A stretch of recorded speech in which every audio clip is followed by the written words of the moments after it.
કડીના ધારાસભ્ય શ્રી કરશનભાઈ પૂજાભાઈ સોલંકી જે છેલ્લા 2 ટર્મથી ભારતીય જનતા પાર્ટીના ટિકિટ ઉપર સતત ચૂંટાતા આવ્યા છે.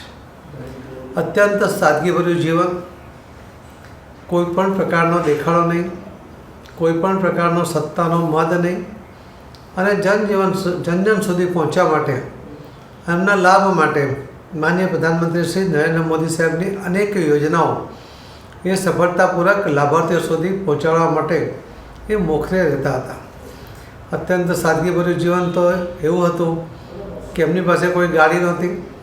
પોતે ધારાસભ્ય તરીકે સતત બસમાં આવતા હતા. એ મળે ત્યારે એમને પૂછે કે કરશનભાઈ કઈ બસમાં આવ્યા, એટલે તરત ખિસ્સામાંથી ટિકિટ કાઢીને બતાવતા હતા. એવા ખૂબ વિનમ્ર, સેવાભાવી એવા નેતા આજે આપણી વચ્ચે નથી. એમના કુટુંબને નાથી ખૂબ મોટી ખોટ પડી છે. અમે એમને આ નુકસાન, આ ખોટ ભરપાઈ કરવા માટે એમને શક્તિ આપે એ પ્રભુને પ્રાર્થના કરું છું. ભારતીય જનતા પાર્ટીને પણ એમના જવાથી ખૂબ મોટી ખોટ પડી છે.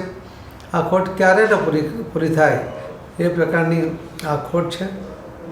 પ્રભુ એમના આત્માને ચિર શાંતિ આપે એ પ્રભુને પ્રાર્થના કરું છું.